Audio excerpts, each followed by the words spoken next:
പ്രിയമുള്ള കൂട്ടുകാരെ, ഇന്ന് ഞാൻ വന്നിരിക്കുന്നത് നമ്മുടെ 5ാം ക്ലാസ്സിലെ ICT പാഠപുസ്തകത്തിലെ 5ാമത്തെ അധ്യായമായ വൃത്തചിത്രങ്ങൾ എന്ന് പറയുന്ന ഈ ഭാഗത്തിൻ്റെ 2ാം ഭാഗവുമായാണ് വന്നിരിക്കുന്നത്. നമ്മൾ കഴിഞ്ഞ ക്ലാസ്സിൽ പഠിച്ചത് ഒരേ ആരമുള്ള വ്യത്യസ്ത വൃത്തങ്ങൾ ജിയോജിബ്രയിൽ എങ്ങനെ വരക്കാമെന്നതിനെക്കുറിച്ചായിരുന്നു. അത് നമ്മൾ പഠിച്ചു കഴിഞ്ഞു. ഇനി നമ്മൾ ചെയ്യാൻ പോകുന്നത് 2ാമത്തെ പ്രവർത്തനമായ ഗണിത പൂക്കള നിർമ്മാണം എന്ന് പറയുന്ന ഈ ഭാഗമാണ്. ഇതിൽ പറയുന്നത്, ഇത് നമുക്ക് വൃത്തങ്ങൾ ഉപയോഗിച്ച് ഇവിടെ കൊടുത്തിരിക്കുന്ന പൂക്കളം ചിത്രം 5.5 ഇതാണ് ആ ചിത്രം.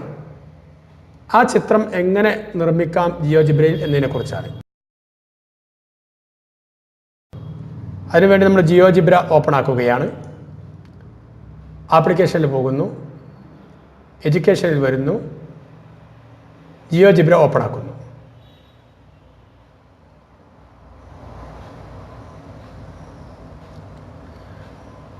ഓപ്പണായി വന്നിരിക്കുന്നു. ഈ ഭാഗം ക്ലോസ് ചെയ്യുക, വിൻഡോ വലുതാക്കുക. ഈ സ്കെയിൽ ഒഴിവാക്കുന്നതിന് വേണ്ടി ഹൈഡ് ദി ആക്സസ് ഇവിടെ ക്ലിക്ക് ചെയ്യുക. ഇതാണ് പ്രതലം. ഇനി പുസ്തകത്തിൽ പറയുന്നത് ചിത്രം വരക്കുന്നതിനായി ഉപയോഗിക്കേണ്ട ടൂളിനെ കുറിച്ചാണ്. കഴിഞ്ഞ സർക്കിൾ വരക്കുന്നതിന് വേണ്ടി circle with centre through point എന്ന് പറയുന്ന ഈ ടൂളായിരുന്നു നമ്മൾ എടുത്തിരുന്നത്. ഇനി എടുക്കേണ്ടത് circle with center and radius എന്ന് പറയുന്ന ഇതിൻ്റെ 2ാമത്തെ ടൂളാണ്. അതിനുവേണ്ടി ജിയോജിബ്രയിലേക്ക് പോവുകയാണ്. ഇതാണ് ടൂൾ ബോക്സ്. ഇവിടെ നിന്നും ക്ലിക്ക് ചെയ്യുക. 2ാമത്തെ tool circle with center and radius എന്ന് പറയുന്ന ഈ ടൂള് ക്ലിക്ക് ചെയ്യുക. ഇപ്പോൾ നമുക്ക് ടൂള് ലഭിച്ചു. ഇനി വരയ്ക്കേണ്ട കോലം അതിൽ പറയുന്നുണ്ട്. വൃത്തം വരയ്ക്കുന്നതിന് പ്രതലത്തിൽ ക്ലിക്ക് ചെയ്ത് ആവശ്യമായ ആരം നൽകുക എന്നാണ് പറയുന്നത്. അതിനുവേണ്ടി നമ്മൾ ഈ പ്രതലത്തിൽ നമ്മൾ ഒരു മധ്യഭാഗത്ത് ക്ലിക്ക് ചെയ്യുക. ക്ലിക്ക് ചെയ്താൽ ഇതാ ഈ ഗ്രിഡിൻ്റെ സെൻറ്ററിലായി ക്ലിക്ക് ചെയ്താൽ ഒരു വിൻഡോ പ്രത്യക്ഷപ്പെടും. ഈ വിൻഡോയിൽ പുസ്തകത്തിൽ 3 ആരം പറഞ്ഞത്. ആ 3 തന്നെ നമ്മൾ ടൈപ്പ് ചെയ്ത് കൊടുക്കുക. എന്നിട്ട് ഓക്കെ ക്ലിക്ക് ചെയ്താൽ 3 ആരമുള്ള ഒരു വൃത്തം നമുക്ക് പ്രത്യക്ഷപ്പെട്ടതായി കാണാം. ഇനി ഇതുപോലെ അതേ ആരമുള്ള ഇനി വൃത്തത്തിൽ ഏതെങ്കിലും ഒരു ബിന്ദുവിൽ ക്ലിക്ക് ചെയ്ത് വീണ്ടും അതേ ആരം തന്നെ നൽകുക. 2 വൃത്തങ്ങൾ കൂട്ടിമുട്ടുന്ന ബിന്ദു കേന്ദ്രമാക്കി വീണ്ടും വൃത്തം വരക്കുക. അങ്ങനെ ഈ ഭാഗം പൂർത്തിയാക്കാനാണ് പറയുന്നത്. നമുക്കതിന് വേണ്ടി ഈ ബിന്ദുവിൽ നിന്നും ഈ ഭാഗത്തേക്ക് ഇവിടെ ഒന്ന് ക്ലിക്ക് ചെയ്ത് നോക്കുക. അപ്പോൾ അവിടെ ഒരു വിൻഡോ പ്രത്യക്ഷപ്പെട്ടു. 3 ആരം നൽകുക. ഓക്കെ കൊടുത്തു. അപ്പോൾ നോക്കൂ, ഒരേ ആരമുള്ള 2 വൃത്തങ്ങളായി. ഇനി വേറൊരു വൃത്തം ഇവിടെ ഇതേ ആരത്തിൽ വരക്കുന്നതിന് വേണ്ടി ഈ 2 ബിന്ദുക്കൾ കൂട്ടിമുട്ടുന്ന ഈ ഭാഗത്ത് ക്ലിക്ക് ചെയ്യുക. ആരം വീണ്ടും 3 തന്നെ കൊടുക്കുക. ഓക്കെ. ഇപ്പോൾ നോക്കൂ, വീണ്ടും വൃത്തം വന്നു. ഇനി നമുക്ക് ഈ ഭാഗം വൃത്തങ്ങൾ പൂർത്തിയാക്കാം. ബിന്ദു ക്ലിക്ക് ചെയ്യുന്നു, 3 നൽകുന്നു, ഓക്കെ കൊടുക്കുന്നു.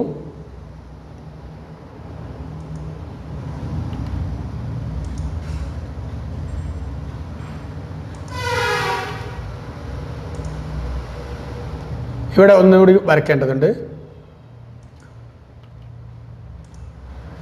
ഇപ്പോൾ നമുക്ക് മനോഹരമായ പൂക്കളത്തിൻ്റെ ഔട്ട് ലൈൻ പൂർത്തിയായിരിക്കുന്നു. ഇങ്ങനെയാണ് വരക്കാൻ പറഞ്ഞിരുന്നത്. എല്ലാ വൃത്തങ്ങളും വരച്ച് ചിത്രം പൂർത്തിയാക്കുകയാണ്. ഇനി വരച്ച ചിത്രങ്ങൾക്ക് ആ വൃത്തങ്ങൾക്ക് കളറ് കൊടുക്കുന്നുണ്ടെങ്കിൽ വൃത്തങ്ങൾക്ക് നിറം നൽകാം. വൃത്തങ്ങളെ റൈറ്റ് ക്ലിക്ക് ചെയ്ത് ഒബ്ജക്റ്റ് പ്രോപ്പർട്ടീസ് സെലക്ട് ചെയ്തിട്ട് കളറ് മാറ്റി കൊടുക്കാനാണ് പറയുന്നത്. നമുക്ക് നോക്കാം. ഇവിടെ വൃത്തം സെലക്ട് ചെയ്യുകയാണ്.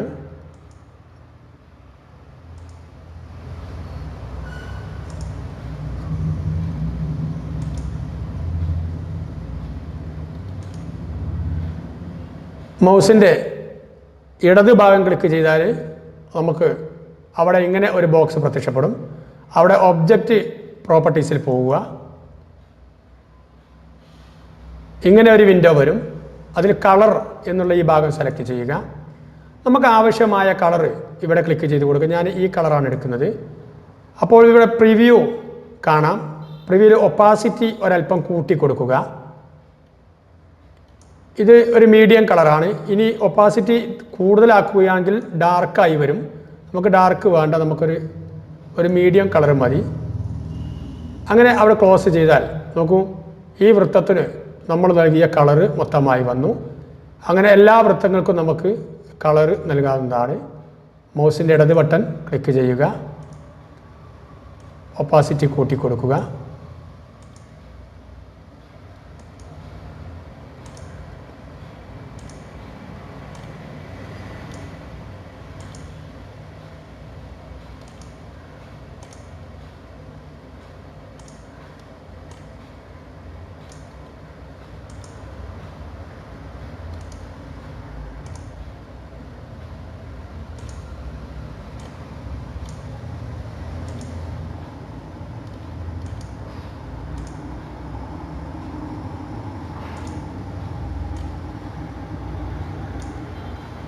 ഇപ്പോൾ നോക്കൂ, മനോഹരമായൊരു പൂക്കളം നമുക്ക് ഇവിടെ ഉണ്ടായിരിക്കുന്നു. നമ്മൾ ഒരേ ആരത്തിലുള്ള വ്യത്യസ്ത വൃത്തങ്ങൾ കൊണ്ട് നമുക്ക് വ്യത്യസ്ത കളറിലുള്ള ഒരു പൂക്കളം ഉണ്ടായിരിക്കുന്നു. ഇനി നമുക്ക് ഇതിൻ്റെ കളർ വീണ്ടും വർദ്ധിപ്പിക്കണമെന്നുണ്ടെങ്കിലൊന്നും നമുക്ക് അവിടെ കൊണ്ടുപോയി ലെഫ്റ്റ് ബട്ടൺ ക്ലിക്ക് ചെയ്ത് ഒബ്ജക്റ്റ് പ്രോപ്പർട്ടീസിൽ പോയി കളർ നമുക്ക് മാറ്റി നൽകാവുന്നതാണ്. ഞാൻ ചുവപ്പ് കൊടുക്കുകയാണ്. നോക്കൂ, കളർ മാറിയതായി നമുക്ക് കാണാം. അങ്ങനെ എല്ലാ കളറും നമുക്ക് മാറ്റാവുന്നതാണ്. ഇനി നമുക്ക്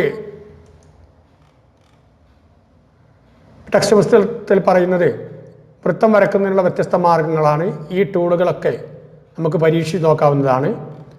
വിലയിരുത്തൽ പേജിൽ നേരത്തെ സൂചിപ്പിച്ചതുപോലുള്ള വർക്കുകൾ തന്നിട്ടുണ്ട്.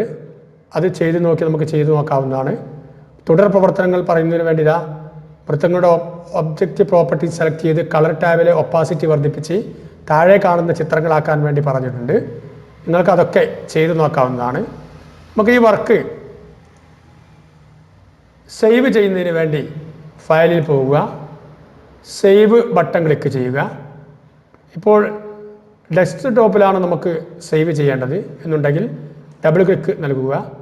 അവിടെ നമ്മൾ ഒരു പേര് നൽകുക. CC എന്ന പേരാണ് ഞാൻ നൽകിയത്. സേവ് ബട്ടൺ ക്ലിക്ക് ചെയ്താൽ നമുക്ക് ഈ വർക്ക് ഡെസ്ക് ടോപ്പിൽ സേവ് ആയതായി നമുക്ക് കാണാൻ കഴിയും.